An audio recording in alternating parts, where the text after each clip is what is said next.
Aggressive Archaeology is back with a brand new adventure game by Machine Games and Bethesda. That would, of course, be Indiana Jones and the Great Circle. It captures all the feel and charm of the series it's based on, and it's time to talk about what I thought of it. Welcome back to Society Case Files. Robert here, and I've had a chance to deep dive the new Indiana Jones game. If you like this kind of content and you want to see more, please hit the subscribe button and the notification bell. There's a lot to talk about today, so I'll just dive right in. There have been a lot of games based on Indiana Jones. The Fate of Atlantis was one of my favorites, along with The Infernal Machine.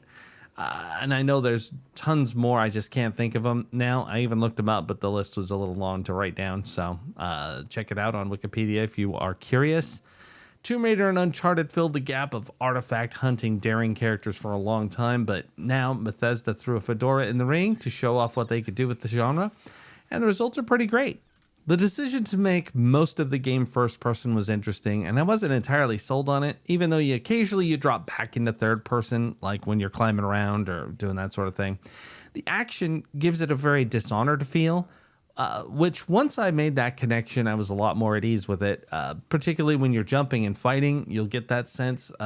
It just the way that people come at you and stuff, it really has that Dishonored effect. Most of your exploration is done in first person as you hunt for clues or solve puzzles. And then when a cutscene kicks in, of course, it goes full cinematic, drawing you back to show you the whole scene. And it becomes basically one of the movies. This perspective helps with immersion, and it also separates it from Tomb Raider and Uncharted, where you're just staring at butts the whole time. Not only because this isn't quite as action-packed as those, but also due to the slower-paced movement. You're not scaling walls and trees like spider monkeys. When Dr. Jones climbs, he grunts, he struggles, and he's actually quite slow. He isn't hopping around like Lara does, flipping from one place to the next. Movement has a lot more weight in that regard, and it gives you a sense that it's really happening. When he's pulling, you feel the strain. They did a great job. It's a combination of everything. It's the way the animation works, it's the sound effects, and the voice acting. All of it really compels you to feel like when climbing up the side of a building, it ain't easy. And that's kind of cool. And because of the perspective plus the general feeling of the movement, I found myself drawn in more. I think that it really did help make the atmosphere more, intense. There was a moment when I stuffed my hand into a hole in the wall and a spider ran down my arm, and I physically flinched myself. This happened many times when crazy stuff would happen that I didn't expect. They drew me in enough that many things surprised and shocked me. I even got a pit in my stomach when I was super high up in the air dangling from a flimsy bar or from the whip. They understood the assignment when it came to creating peril and making it feel like it was dangerous. And even though there's not really anything in the way of a death penalty, there's still a sense that you don't want it to happen because you're in the moment and it works very well. The save system is extremely generous, and if you go down, you come back very quickly, especially on a high-end PC. I'm back in the action before I can even really curse myself out. The story itself is awesome, and it kept me coming back for more. I wanted to know what happened next, enough that I just kept pushing through. That's also a little bit of the problem, which I'll get to in a moment. I don't want to spoil anything, but the story feels like it could easily be among some of the best movies. There's enough historical stuff mixed in with all the mythology and the occult you come to expect from an Indiana Jones movie, and it really does stand on its own. And considering this is a single-player adventure game, that's probably the most important part. They really nail it, and I think it's all around one of my favorite entries. Let's talk about the quests, though. This is where I started to have a little bit of trouble with the overall presentation of what you do in the game. Now, while all of it has been awesome, I want to say that up front, there's a sense that in the movies, Indy isn't running around doing side quests, obviously. And this is a video game, so you got to have more stuff to do. So in this case, there's like random puzzles to solve. There's things to take pictures of. There's underground boxing matches. There's just finding collectibles. And then some of them, they do quest it out.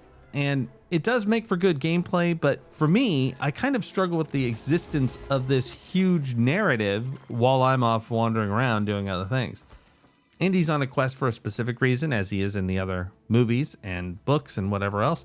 So side quests seems like sort of a strange distraction from that big purpose. And I experienced that in other games too. I've talked about it with Star Wars: The Old Republic, where you're trying to save an entire planet, but you've got to go and get some guy's toys out of a chest, and that's just kind of crazy. Now, of course, in that game, they did away with that stuff, and it's an MMO, so very different. But in a single-player adventure, they generally have a lot more focus, and you go through a primary story. This has quite a bit of stuff. I mean, the journal fills up quick, and there's just all kinds of stuff you can do. Now, despite my concern, I guess, I don't even know specifically what to call it because I ran around and did it all and had a great time. It was just in the back of my mind to bring it up, and all around, I really do like them because it gave me a great reason to explore the environment and see what's going on, see all of the details they put into it. Also, there are things that happen which aren't even documented in the journal. You could just do them. So like you'll overhear someone comment on something and then you can interact, jumping in to help them out. I don't want to give it away with a real example, but it would be like walking through the grocery store and overhearing someone say they can't find the pickles and you let them know where they are. You didn't really seem to get any benefit from doing these things. Maybe there's an achievement I missed just for being a nice guy. Who knows? But it was very interesting that they added that in. Let's talk about combat. It can be a little frustrating in some regards early on when you still haven't got the hang of it, and I don't really think it was meant for a keyboard because the placement of the initial keybinds are pretty tough. Hand-to-hand combat involves dodging, blocking, parrying, shoving, and punching. You also have a heavy attack to break guards. You could grab items off the ground to use as improvised weapons, anything from a hammer to a shovel to a toilet brush, and I'm not kidding about that last one. They have different weight to them. So like when you are swinging a shovel, it legitimately feels different than smacking someone with a broom. And you do more or less damage depending on the item. The sound effects are absolutely amazing and straight out of the movie. When you punch someone with a clean hit, it makes that special crack sound we've come to expect from the movies. They have real serious impact. The people respond to it very well. The whip has the same thing going on, which you can use to distract or even take things from people eventually. Unfortunately, the pistol didn't have the same oomph as the melee in some cases.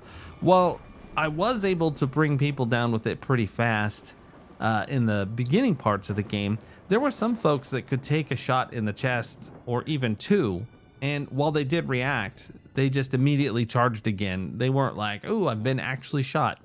I mean, it is a video game, so there's only so much you can do, but that does draw one out of the immersion when someone isn't even reacting like they're injured.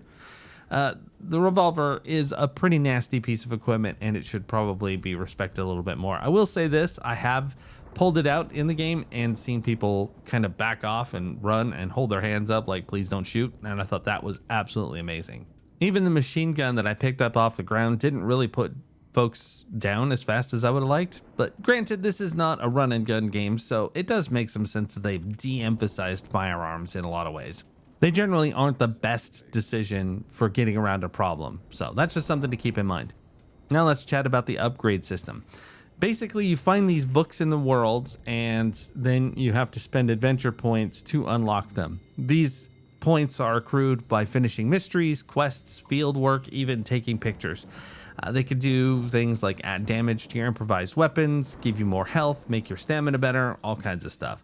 And there's tons of them. Adventure points are pretty easy to get, providing you don't stick solely to the critical path.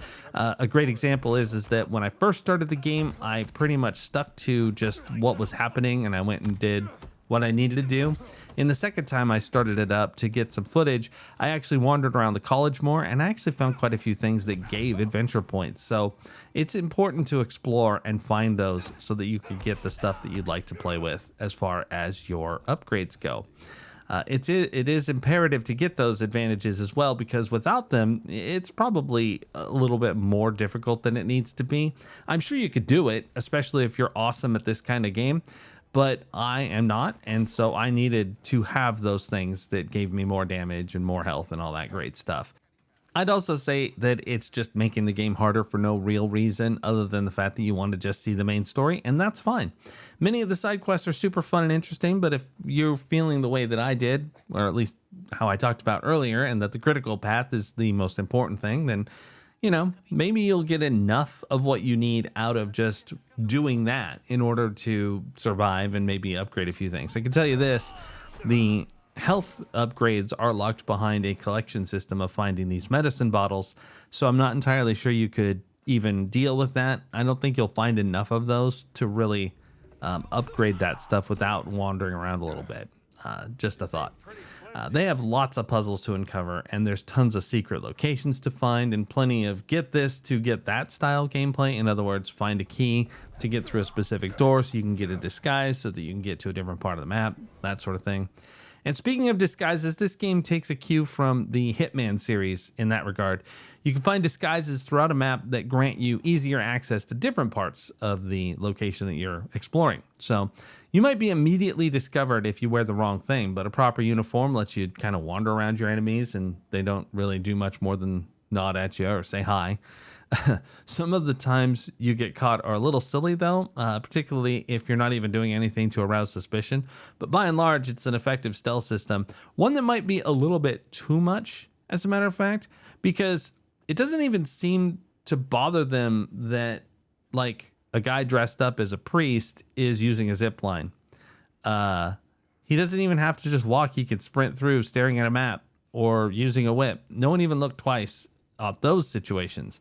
But one time I walked through a sort of open area and someone was like, hey, what's that guy doing? And then they like discovered me for some strange reason. I guess that the Vatican was a real extreme sports park back in the 30s. Not too many other explanations. They also don't mind when the same priest goes climbing around scaffolding or, scaling sheer walls. It's all good fun for the clergy, I suppose. All right, I'll stop harping on that. Let me talk about voice acting, because this elevates the game just monumentally. It's unhinged. It's so good. Troy Baker apes Harrison Ford very, very, very well. And everyone comes at this game with the appropriate zeal worthy of an Indiana Jones title. The animations are also on point, particularly with Indiana's facial expressions and postures. It's immersive in that way, and honestly, I could see where the budget went. It's almost disturbing how good of a job they did. And occasionally, especially at the very beginning of the game, which you have already seen in my footage here, that you're replaying the beginning of Raiders of the Lost Ark, you could see that they really did study the camera angles, the way the character moved. That was the only time that I was like, ooh, I've seen this movie so many times, I know your limitations. But I mean, beyond that, it's really incredible, and I loved it. I think it's awesome. All around, there's plenty to do in the game, plus the main quest. How Long to Beat has it down for 9 hours, and I think that's insane. I don't think that's even close. I would say that there's probably more like 20 to 30 hours of gameplay here, if you do a little bit of wandering. Maybe if you can stick to the critical path and ignore everything else, you might be able to bust through it that fast, but that feels like a speed run to me, especially considering that my first session, I was barely into the very first place I needed to go, and I'd already played for 3 hours. Is it worth $70? I don't know. That's a hard sell for a single player adventure game with limited replay value. Much as I love it, and as much as I think it's absolutely great, that's just really steep. And I know it'll be on sale eventually. I'm pretty sure that they intend for you to be playing it on Game Pass, of course. It's almost like they're dissuading you from trying to buy it and just have you subscribe for a month or two and try and drag that out. I don't know. The price I paid, being on Game Pass, of course, makes it one of the best games of the year. Whether or not you love Indiana Jones, if you're a wildly huge fan, you've probably already bought it. I think you wouldn't regret it, but at the same time, that's still, again, a lot of money. So anyway, what's your favorite Indiana Jones movie? Have you tried The Great Circle? What platform are you playing on? Let me know in the comments below, and don't forget to subscribe to the channel. This is Robert with Society Case Files, signing off.